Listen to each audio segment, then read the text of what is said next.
right, so just a brief summer snack. That's what we've been doing over the last few weeks, right? We've started off with a few weeks ago, Mel spoke about that idea of being with God before doing for God, that idea that we serve Him out of an overflowing of our relationship with Him, of our love with Him. Magella, the next week you spoke about that wonderful gift of limits that God has given us. You reminded us of the importance of the Sabbath, of the need to say no to some things so that we can say yes to the things that are even more important. And last week we spoke about, Mel reminded us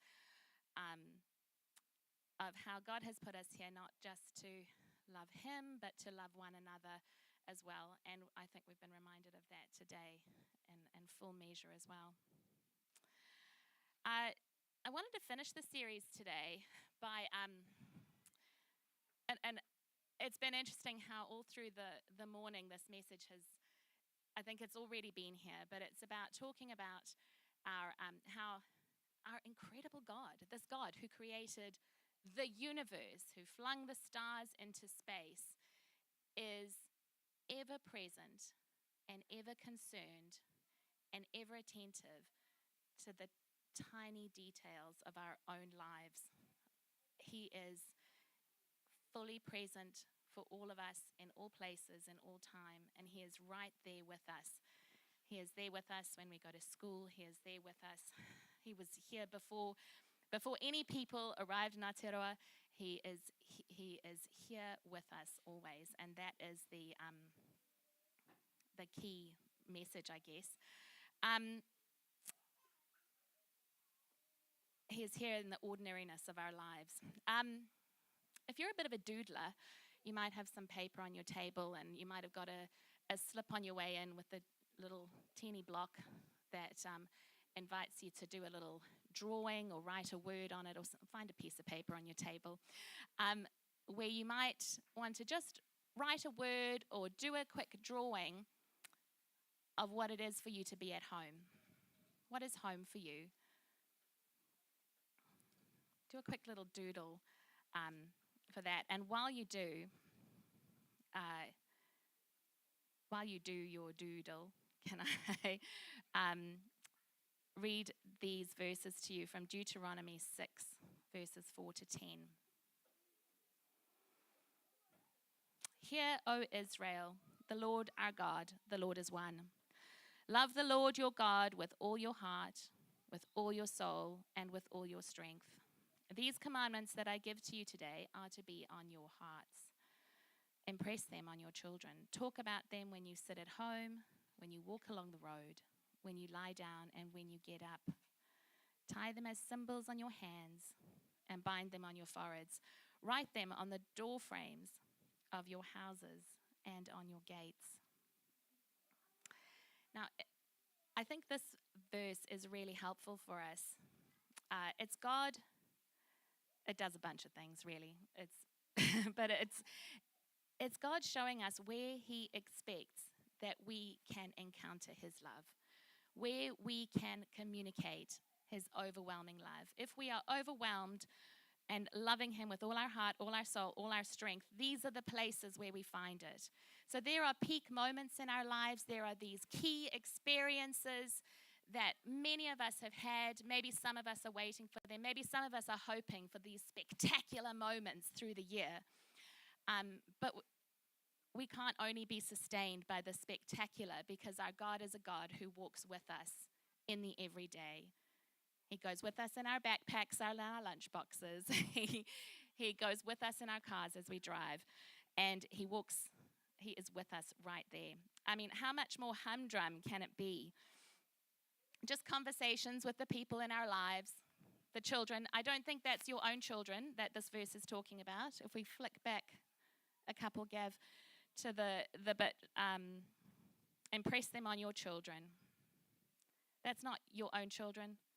Those are Israel's children. Those are all our children. We're chatting to the people in our lives. The next bit, we're sitting around at home. How many of you drew yourselves sitting around at home if you did a doodle? Sitting, standing in the kitchen, Washing dishes? I don't know. It was a number of years ago that my kids thought one of my favorite things to do was the laundry. They were like, "Oh, that's one of your best things to do." Because I just love to do it all the time. um, yeah, when we're walking along the road, when we're lying down, when we're getting up, honestly, God is with us in all of these places. It's not talking about massive festivals. We're not talking about these peak experiences. But how can you encounter God in the moments that you might have scribbled down, the moments that you might have drawn? How is He with you, with us, in these humdrum moments? I'm going to let you think about that while I tell you these things, because I think He's almost given us an answer. He is so gracious. He wants us to be going on about our days, going on with the things that we would normally be doing, but He doesn't even expect us to remember all the time. He says, hey, let me help you. You need symbols. Carry on with what you're doing, but use some symbols. He's giving us these tips. So the symbols are, tie them as symbols on your hands, bind them on your forehead. I think some translations talk about right between your eyes, and write them on the door frames of your houses. Now, I have a symbol on my hand. Some of you might have a symbol on your hand. I don't wear my wedding rings because I'm likely to forget that I'm married. So just like, but I wear them every day. And a lot of the time, to be honest, I don't notice them. I probably feel them more when I take them off, and then I realize I haven't put them back on. But I do look at them occasionally. And when I do, I'm reminded, it's a symbol for me, I'm reminded of the day that Gavin gave me these rings and of the promises that we made to each other. I'll still be married if I don't wear them, but it's a reminder to me. It's a symbol. I'm reminded of the role God played in setting our paths straight at that time. Some of us sort of symbols around our foreheads, maybe wear necklaces or have things like that that are our symbols.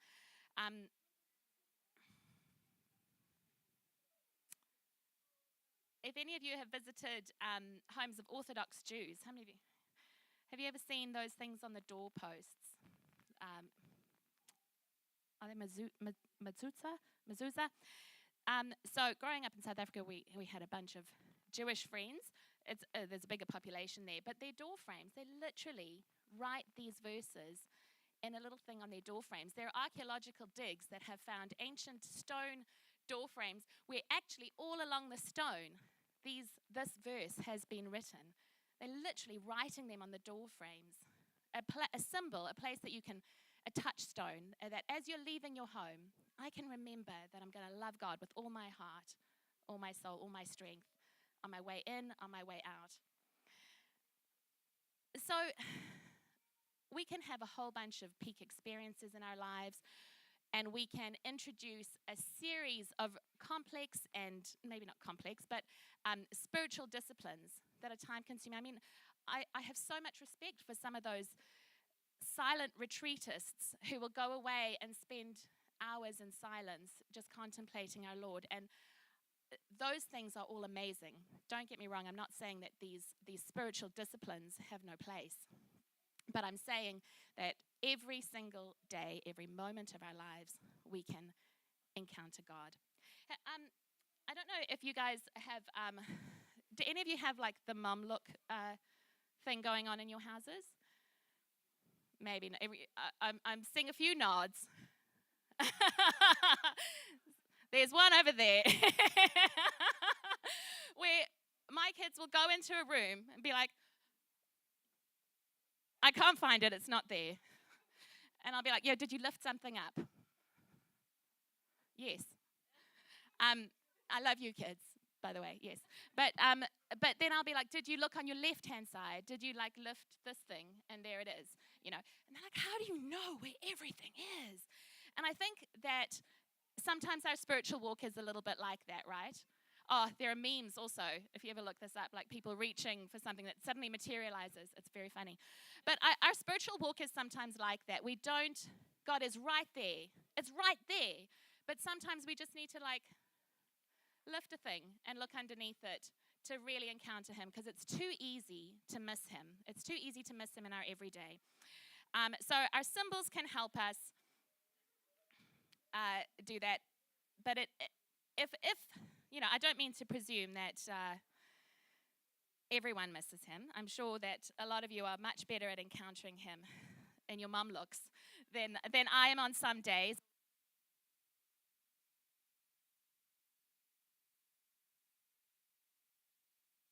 Is that a sign, Gav? Normally at home, Gavin's on tech today. Normally at home, when I speak for too long, he just dozes off. But now he has the power to turn my microphone off. Ooh, ha ha.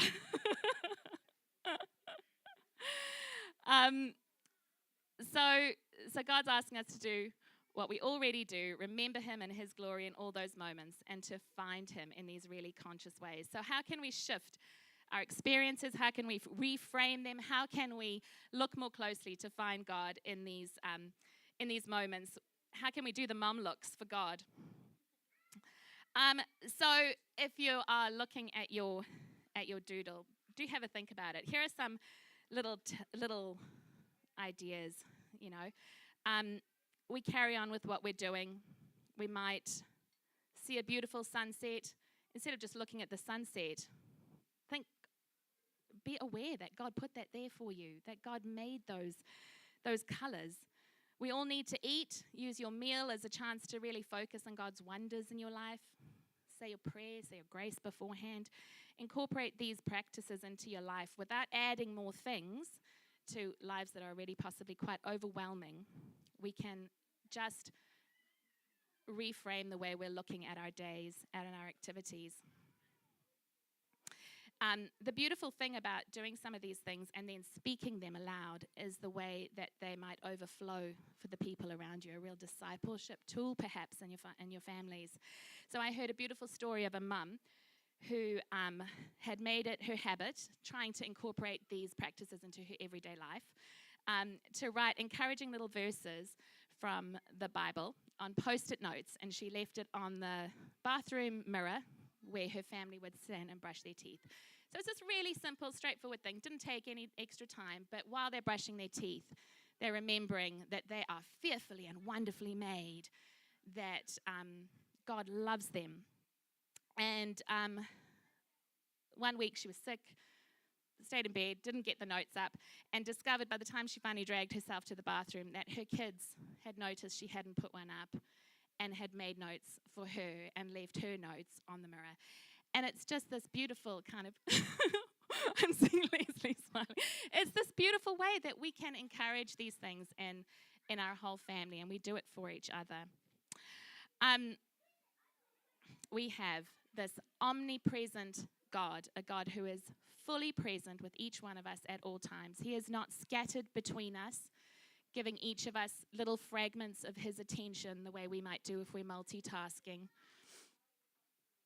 He is not struggling to listen to all of us and our prayer needs.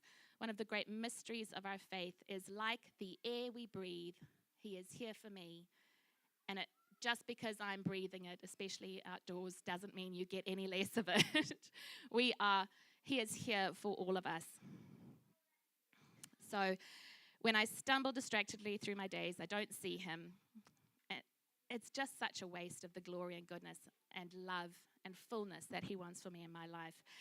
And but I am somewhat comforted by the stories in the Bible that show us that actually this happens, that sometimes he reveals himself, sometimes he doesn't. There's that story of the disciples walking to Emmaus. Their friend had just been crucified, and they were walking along the road, chatting to a stranger, and only realized when they reached the end of their destination that their friend all the time was Jesus. So whether we recognize him or not, he is there.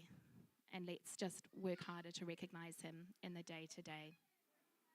Perhaps we too often only look for God or expect him to show up on Sundays at church. Perhaps we put him in little boxes without intentionally doing it and think, oh, he's only going to speak to me if I make sure I have my 10 minutes of quiet time, or if I've read the whole Bible in a year and do it every day and don't miss a day. You know, God is so much bigger than that, and he's so much more loving, and he's so much more gracious than that, and he will turn up and meet us where we are. Let's just look out for him.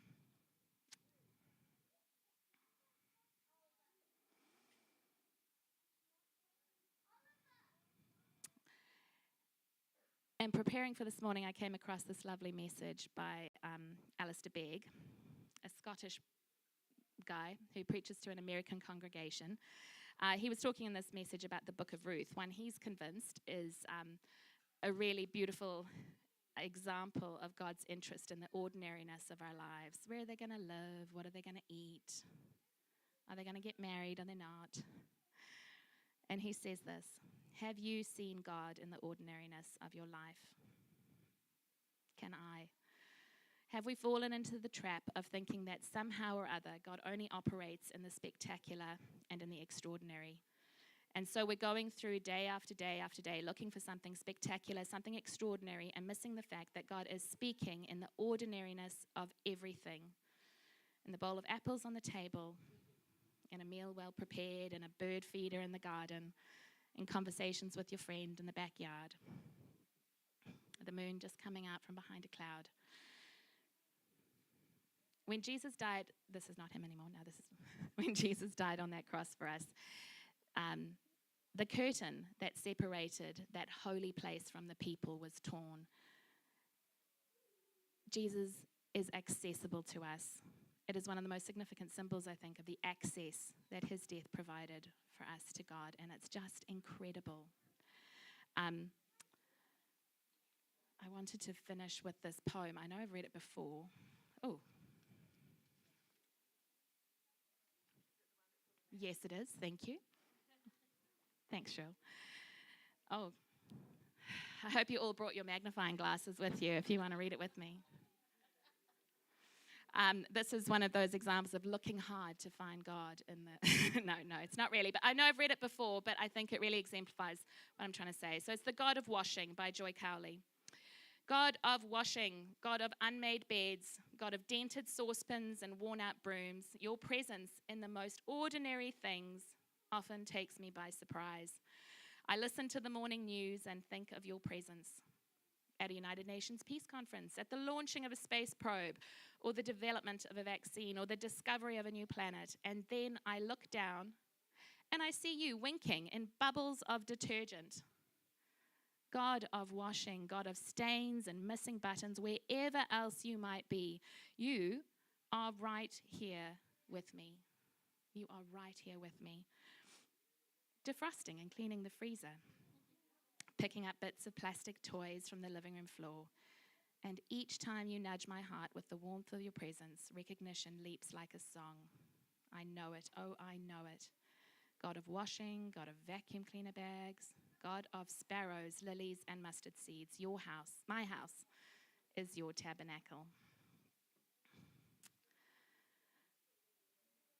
Amen. So may your house be his tabernacle. May your home be the place where he meets you. May you find him on the road. May you find him when you get up, when you lie down. May you find symbols in your life that remind you of his everyday presence right there with you. So, thanks.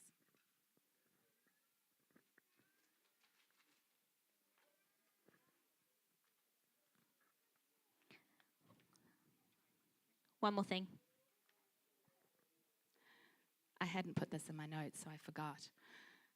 But this is one little example that I printed out for a bunch of you. They're little lunchbox notes.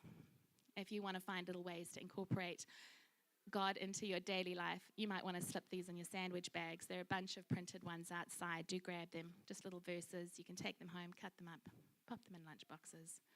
And that's one little practical thing you can take away with you. I love that. I really do love that. Thank you, Meg. Thank you. Oh, good. I get the first.